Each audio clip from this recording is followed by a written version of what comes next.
"You're bigger than my house," she said, but the mountain man just cried.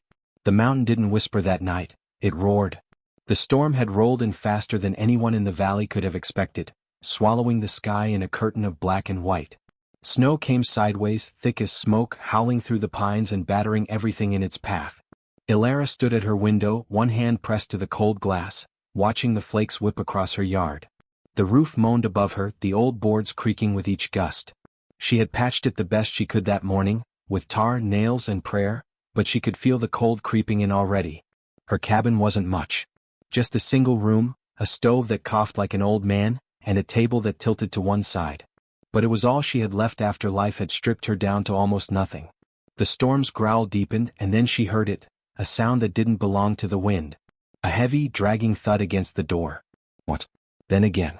She froze. No one came up this mountain in weather like this. Not unless they were desperate. Ilara pulled her shawl tight around her shoulders and edged toward the door. The third knock came, harder, weaker, almost pleading. "Who's there?" she called, voice trembling. No answer, just a low, strained breath. Cautiously, she unlatched the lock and cracked the door open. A blast of icy wind slammed into her, and for a moment she saw nothing but white. Then out of that blizzard loomed a shadow. A man, no, a mountain of a man, stood hunched in her doorway. His coat was torn down one sleeve, snow crusted in his beard, and his shoulders were so broad they filled the entrance entirely. His voice, when it came, was deep but cracked with exhaustion. "Please, just a place out of the wind." Ilara blinked, gripping the edge of the door to steady herself. He was enormous, maybe 6.5 feet tall, with arms like tree trunks and eyes as gray as the storm outside. Her cabin was barely large enough for her. The roof sagged in the middle. The stove wheezed. One more weight, one more body, and she feared the whole place might collapse. But she looked at him, really looked, and saw something in those eyes. Not danger. Not pride. Just desperation. She started, her voice almost a whisper. "You're bigger than my house." For a heartbeat, something flickered in his expression, a faint, pained smile that didn't reach his eyes. "Then I'll sit small," he said softly. The words were simple, but they hit her like a memory. Kindness, humility, things she hadn't heard in a long while. "Come in," she said, stepping aside. "But shut the door fast. You'll kill what's left of my heat." He ducked under the frame, snow scattering from his shoulders. Inside, the space seemed to shrink around him. His presence filled the room, not just with his size, but with the quiet weight of someone who'd seen too much. He lowered himself to the floor near the stove without being asked, his massive hands extended toward the flickering flame. Steam rose as the snow melted from his coat. Ilara closed the door and leaned her back against it, trying to catch her breath. The stranger's breathing was ragged, each inhale like gravel. "What were you doing out in this?" she asked finally. He didn't look up. "Wasn't planning to be," he murmured. "Lost my way after dark. Then the storm caught me." Ilara moved slowly, her instinct caught between caution and compassion. "You hurt?" He shook his head, though his hands trembled slightly. "Just cold." She hesitated only a moment before grabbing the kettle and pouring what little hot water she had left into a chipped mug. "It's not much, but it'll warm you." He took it in both hands as though it were made of gold. "Thank you, ma'am."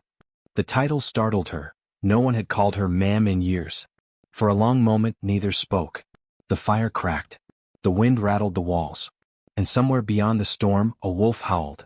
Then she noticed, under the grime and frost, his eyes glistened faintly in the firelight. He wasn't just cold. He was haunted. "Storm's supposed to last all night," she said quietly, wrapping her shawl tighter. "You can stay by the fire till it passes." He nodded once. "You're kind." "I'm careful," she corrected. He almost smiled again, that same fragile, tired expression. "Careful's kept me alive too." She looked at him, then at the door he'd nearly filled, and thought again of what she'd said, "You're bigger than my house." Now that he was inside, she realized it was true in more ways than one. Something about him made the little cabin feel smaller, yes, but safer too, somehow. Like the world outside might finally stop trying to tear itself apart. As the storm screamed against the walls, Ilara sat in her crooked chair and watched the stranger thaw. Neither of them knew it yet, but that night, the night the mountain man came in from the cold, would change both their lives forever. The fire hissed and popped, casting trembling shadows along the cabin's log walls. The storm outside had settled into a relentless rhythm, wind beating against wood, snow clawing at the shutters like a restless spirit. Inside, time seemed to move differently. Ilara sat at the edge of her crooked chair, hands folded in her lap, watching the stranger thaw in the half-light. His name, she would soon learn, was Jonas, but for now he was simply the man by her fire, a silent, hulking presence with sorrow written into every line of his face. He sat cross-legged near the stove, his wet coat steaming in the heat. Every so often he rubbed his massive hands together, the skin rough and red from cold. The air between them was thick with unspoken questions. Ilara broke the silence first. "There's some bread left if you're hungry? Not fresh, but it's food." He looked up, startled, as though kindness was something he'd forgotten how to accept. "I don't want to take what you need." She gave a soft snort, a half-smile tugging at her lips. "What I need is company. Bread's just a bonus." That coaxed the faintest flicker of a smile from him, brief but real. He nodded, and she passed him a crust of bread, watching as he handled it with surprising gentleness for someone his size.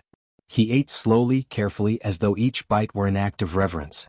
"What brings a man like you this far up the mountain?" she asked, wrapping her shawl tighter. "Ain't no trail leads here by accident." Jonas hesitated, chewing thoughtfully before answering. "Was following the ridge road. Thought it'd lead me over to Wolf Creek before nightfall. Guess I misjudged the weather." "You guess?" Ilara raised an eyebrow. "A storm like this don't sneak up on you. Not up here." He looked at her then, really looked. His eyes were gray and heavy, like stones pulled from deep water. "Sometimes you don't notice the storm comin', till you're already lost in it." The words hung between them, heavy with a meaning she understood too well. For a long while only the fire spoke. Ilara watched him as the light from the flames brushed his face, the scar near his jaw, the shadows beneath his eyes. He wasn't just running from weather, she could tell that much. He carried the weight of something colder than snow, something he didn't have words for yet. She poured them both another cup of coffee, thin, bitter, and smoky from the stove. "Here," she said, sliding the tin cup toward him. "You look like you've been fightin' the world." Jonas accepted it with a nod, his big hand dwarfing the cup. "Feels like I lost." Ilara leaned back, her gaze fixed on the fire. "Most of us do, sooner or later." He didn't reply, but she saw it, the tightening of his jaw, the faint tremor in his breath. A man trying not to remember. When thunder rolled over the ridge, Jonas flinched so hard his drink sloshed. He clenched his hand around the cup until his knuckles whitened.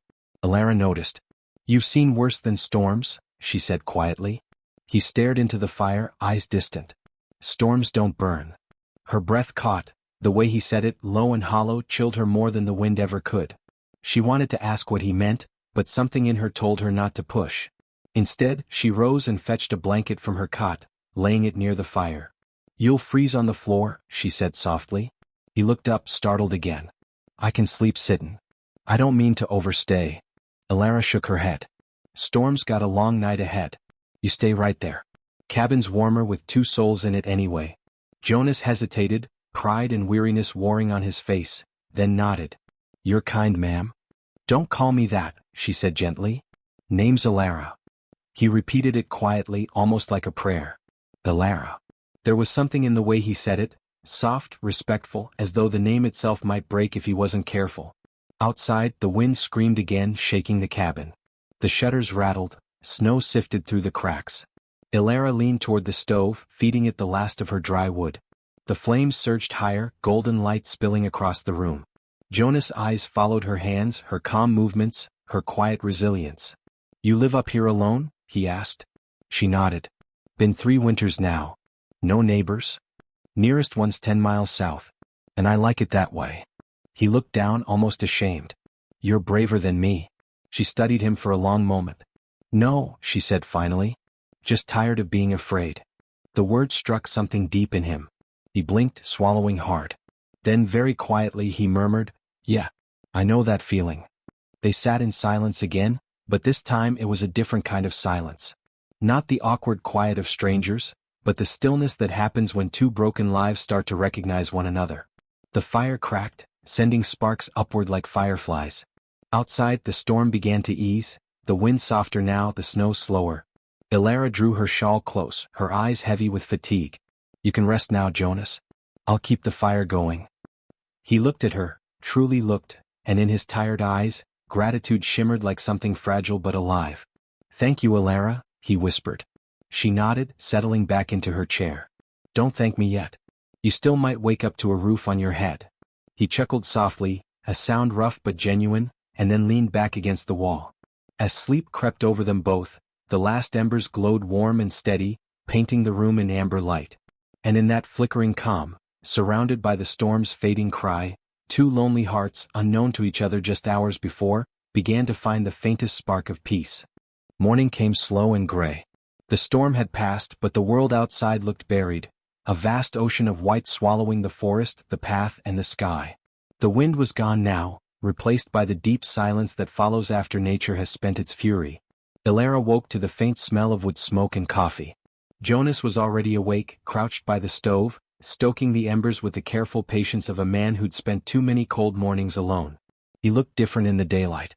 Still enormous, still rugged as a cliff face, but the lines on his face told stories, of years under hard sun and heavier burdens. "You keep the fire going all night?" she asked, her voice rough with sleep. He nodded without looking up. "Didn't want you waking up to cold." She smiled faintly, pulling her shawl tighter. "You didn't have to." He finally looked at her, his eyes tired but warm. "I owed you a kindness." Ilara poured herself a small cup of the bitter coffee. "If you're paying debts in kindness, you'll go broke fast up here." Jonas gave a quiet laugh, low, almost shy. But then his face softened again, and the silence between them grew heavier, full of something that hadn't yet been said. After a moment he asked, "You live up here all alone? That by choice?" Ilara stared into her cup, watching the steam rise. "Choice is a fancy word. I had a husband once. He left. Said the quiet up here was too loud for him." Jonas looked down at his hands. "I get that." She tilted her head. "You married." He hesitated, and in that pause the air changed. He said finally.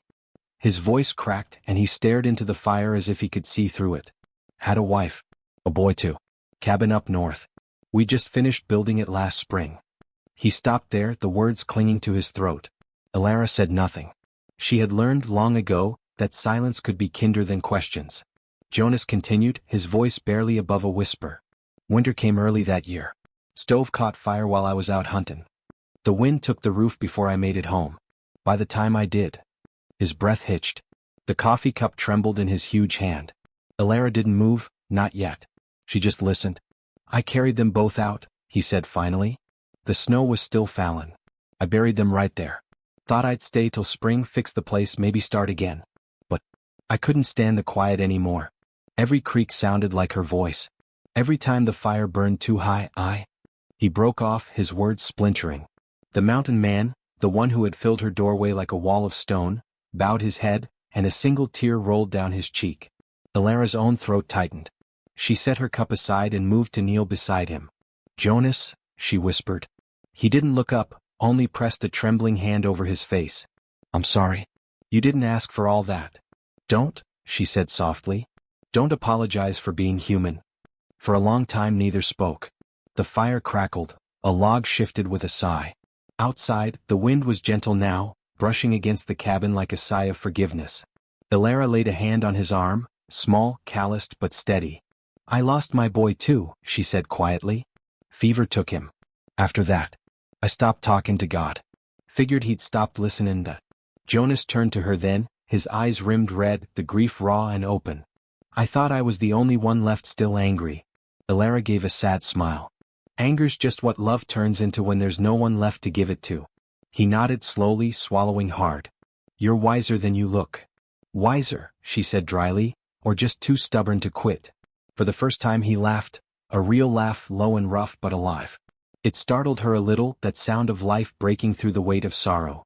They sat there for a while, two people who had lost everything, finding a strange comfort in each other's scars.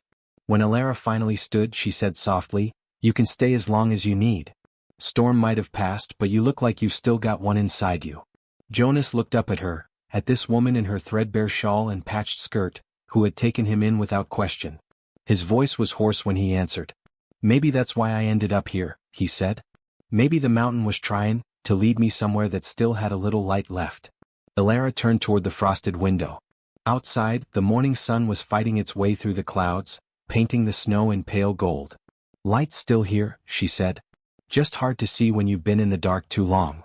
And as Jonas watched her, standing there against the glow, small but unbroken, He felt something he hadn't felt in months. Not peace. Not yet. But the first fragile trace of it. The storm had left its mark. Outside, trees leaned sideways, branches broken and half buried in snow. The roof sagged in one corner where the wind had torn loose a few shingles. Smoke from the chimney drifted weakly, curling like a question into the pale sky. Jonas stood on the porch that morning, breathing in the frozen air. It bit at his lungs, sharp and clean. The world smelled of pine and thaw and the faint sweetness of wood smoke, the kind of morning that felt almost holy after days of darkness. Behind him, Ilara was sweeping the hearth, her shawl wrapped tight, humming a tune that seemed half memory and half prayer. When he turned, she caught him watching. "Don't just stand there staring at the cold," she said. "Either come in or make yourself useful." He grinned, a small, fleeting grin, but the first one that reached his eyes. "Useful I can be." And he meant it. That day Jonas set to work. He began by mending the door, smoothing splintered wood with a borrowed knife and resetting the latch. Then he turned to the roof, climbing up with the ease of a man used to hard labor. His boots creaked against the boards as he hammered and patched. Ilara watched from below, arms folded, trying not to smile. "You act like you've done this before," she called up. Jonas looked down, sunlight catching in his gray eyes. "Built my own cabin with these hands. Guess I just forgot what it felt like to build something that might last." Ilara's chest tightened at the weight of those words. She didn't answer, just went back to sweeping, but her eyes never left him. By noon he'd fixed the sagging step, reinforced the window frames, and stacked a neat pile of firewood near the door. His movements were steady and sure, each one deliberate, like a man repairing more than just a building. Inside, Ilara stirred a pot of soup over the stove. The smell of onions, herbs, and smoke filled the cabin. She found herself humming again, quietly, almost without realizing it. When Jonas came in, brushing snow from his coat, she said, "You work like the world might end tomorrow." He chuckled softly. "Maybe I just learned the world don't wait for us to fix it slow." She handed him a bowl of soup. "You think patching up a cabin makes it right again?" Jonas sat down at the table, the chair creaking beneath him. He stared into the steaming bowl before answering. "No. But it keeps my hands busy while the heart catches up." Ilara looked at him, really looked, and for the first time she saw something in him beyond his sorrow. A quiet strength. A gentleness that didn't match his size. "Guess I could use a few more hands like that around here," she said. He smiled faintly. "Careful, Ilara. You keep feeding me, I might take you up on that." She laughed, a low, soft sound she hadn't made in years. It surprised them both. Outside, the sun crept higher, melting snow from the eaves. Drops of water pattered against the window pane, steady as a heartbeat.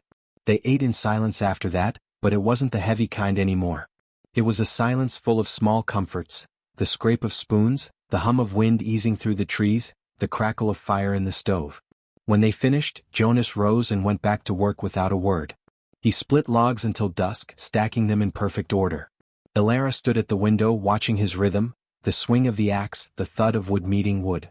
There was something strangely soothing about it. As twilight bled across the sky, she stepped outside with 2 mugs of coffee.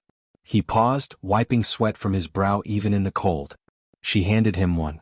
"You've done more fixin' in a day than I managed in a year." He took the cup, his fingers brushing hers, a brief touch but enough to make her heart stutter. "Maybe I just needed something to fix," he said quietly. "Or someone." The words hung between them, fragile as glass. Ilara lowered her gaze, pretending to focus on the horizon. "I don't need fixin', Jonas. Just peace." He nodded. "Then maybe that's what I'm helpin' build." The wind had stilled completely now. The mountains, the snow, the fading light, everything felt hushed, reverent. Ilara exhaled slowly, her breath turning to mist. "You keep talking like that and I might start believin' the world's not as cruel as it looks." Jonas looked at her then, really looked, and there was something in his expression, something both fierce and tender. "It ain't kind," he said softly, "but it gives second chances to the ones who survive it." They stood there side by side, watching the last of the daylight fade over the ridge. The repaired roof gleamed faintly with meltwater. The door no longer hung crooked. For the first time in a long while, Ilara's cabin didn't look like a place of loss. It looked like home. She glanced at him, that massive frame outlined against the snow. "Thank you," she said quietly, "for reminding me how to build again." Jonas looked down at his hands, then back at her. "Maybe you're the one reminding me." That night, when the wind returned, softer now, almost gentle, it found two souls inside that little house instead of one. And for the first time in years, Elara didn't dread the sound.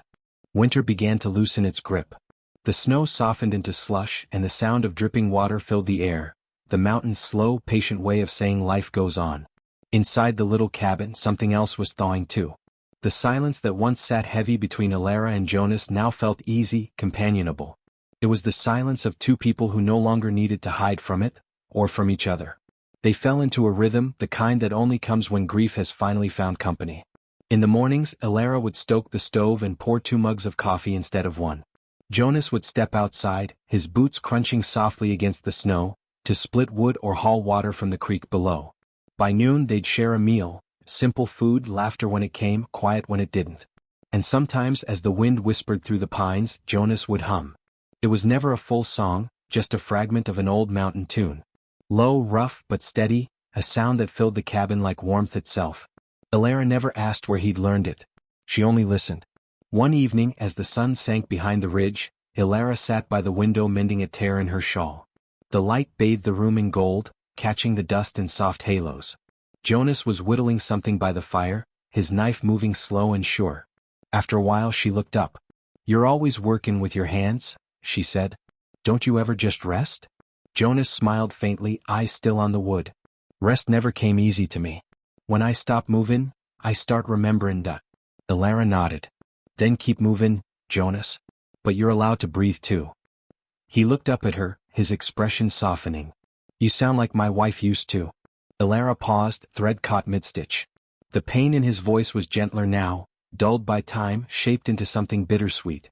"She used to say that whenever I'd work past sundown," he continued.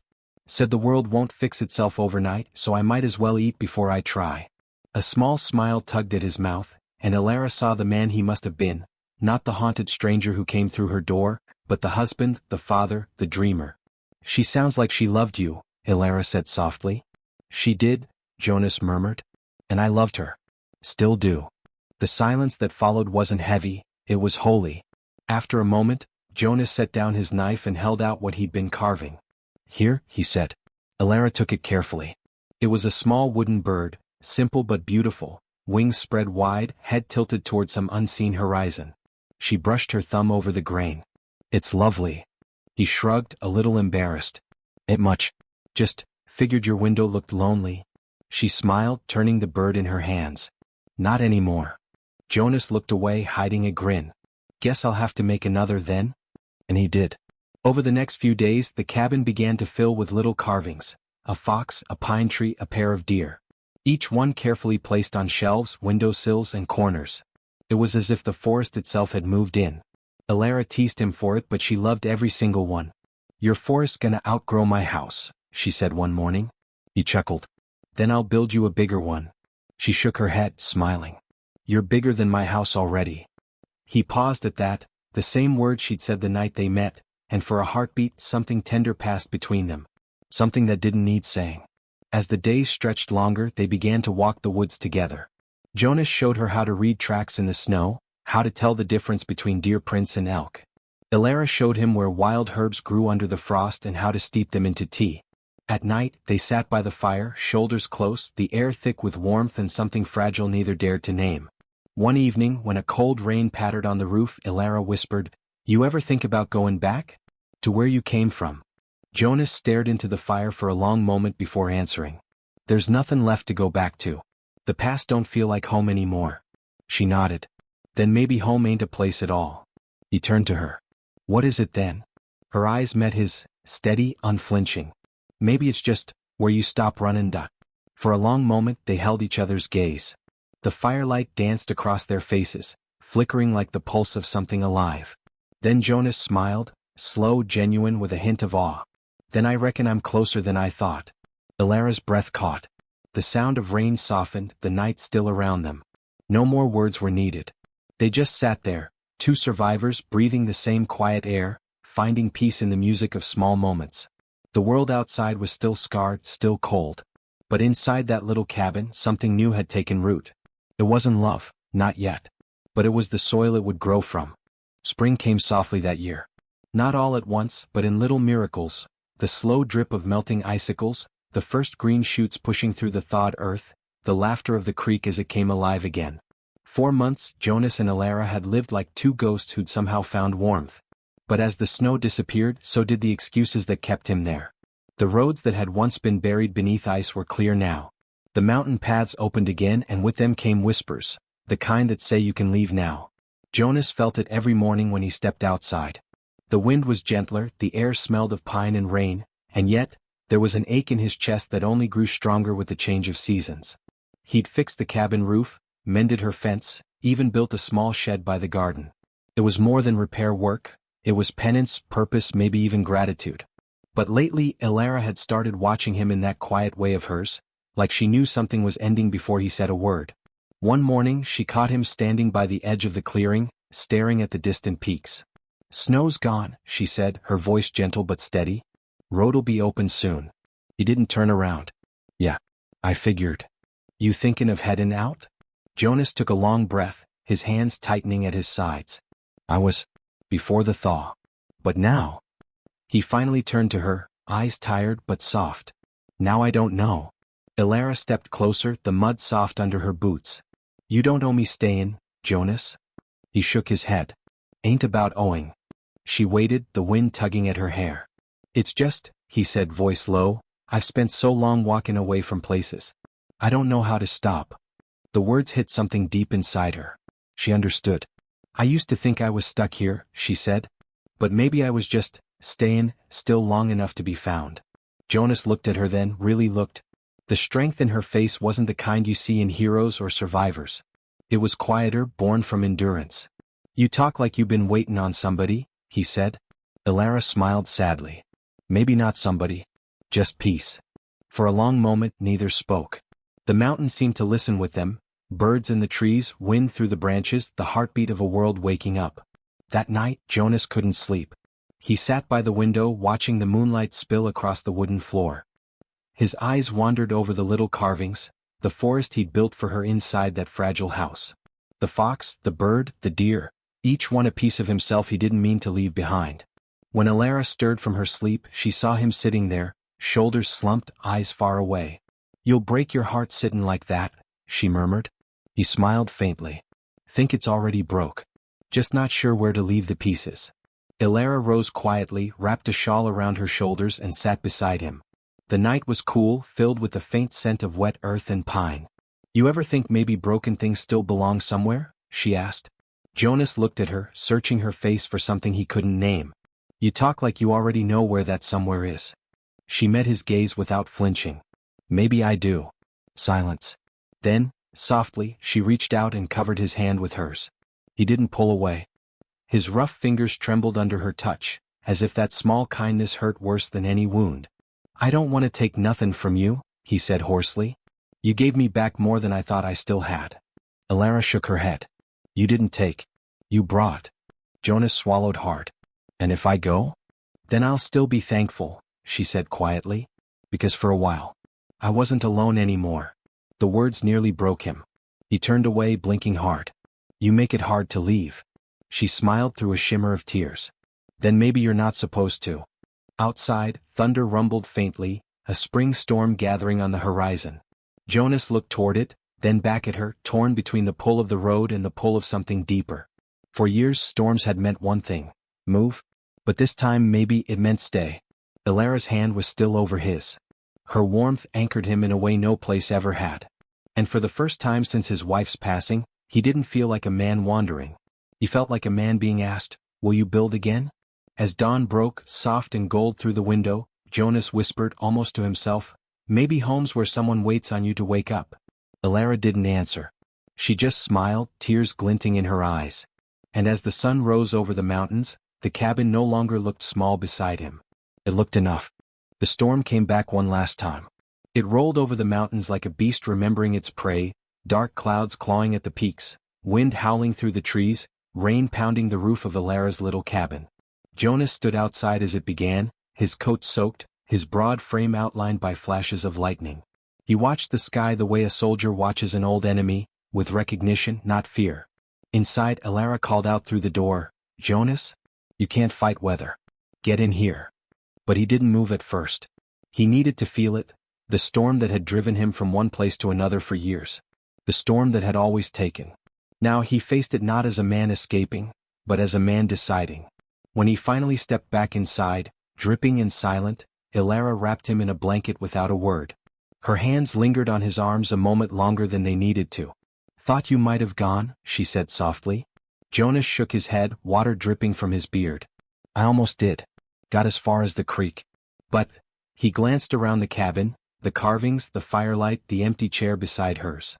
"Didn't feel right leavin', when the sky still sounds like it's fightin' to..." Ilara smiled faintly. "It always will." He looked at her, then really looked. Her hair damp from tending the leaks, her hands rough from mending, her eyes tired but alive. "I used to think storms followed me," he said quietly. "Now I think maybe they were trying to drive me somewhere."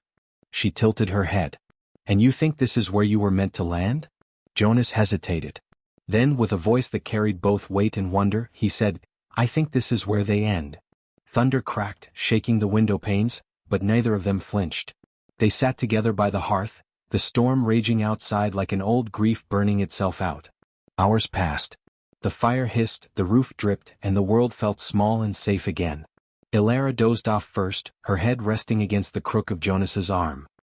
He watched her sleep, his heart aching in a way that wasn't pain, more like awe. He thought of his wife, of the promises he'd made and broken to himself, of the home he'd buried under years of guilt. And he realized something. He hadn't been running from sorrow. He'd been running from belonging. Belonging meant you could lose something again. But sitting there with Ilara's warmth against his side, Jonas understood. Some risks were worth taking twice. When dawn came, the storm had passed. The air was washed clean, smelling of pine and earth. Mist curled between the trees, soft as breath. Ilara stirred, blinking awake. "You still here?" she murmured. Jonas smiled, a little shy. "Looks like it." She pushed herself upright, studying him. "You could still go. River's low now. Roads are open." He nodded. "I could." A long pause. "But then who'd fix your window when the next storm comes?" he added with a gentle grin. She laughed, a sound he hadn't heard from her before, light and unguarded. "You plannin' to be here that long?" Jonas met her gaze. "I was thinking maybe I'd build a place nearby. Something with room enough for both of us, and all them wooden animals cluttering your shelves." Ilara's eyes softened. "You do that?" He shrugged, a little bashful. "If you'll have me underfoot." Her answer was quiet but steady. "I'd like that." For a moment the air between them was still, fragile, sacred. Then Jonas reached into his coat pocket and pulled out something small. It was another carving. A tiny cabin, roof curved slightly, smoke rising from the chimney, so delicate it looked like breath. He set it in her hand. "Made it last night. Guess I was trying to tell myself something that..." Ilara turned it over slowly, tracing its lines. "And what was that?" "That a house don't have to be big to be enough," he said. "Just has to have someone waitin' inside." Her eyes shimmered, and for the first time since her husband's death, she reached out, really reached, and took his hand. Outside, the clouds broke apart, sunlight spilling across the wet earth. The mountain shone like new silver. Jonas squeezed her hand gently. "Guess the storm's done." Ilara smiled. "No," she whispered, "it's just changed shape." They stood together at the doorway, watching the world wake. Two lives once broken, now quietly mending in the same light. And though neither spoke it aloud, they both understood. The mountain hadn't taken them in by accident. It had simply brought them home. Sometimes the biggest hearts live in the quietest houses. And sometimes the storm isn't what breaks you, it's what shows you where to stay when it's over.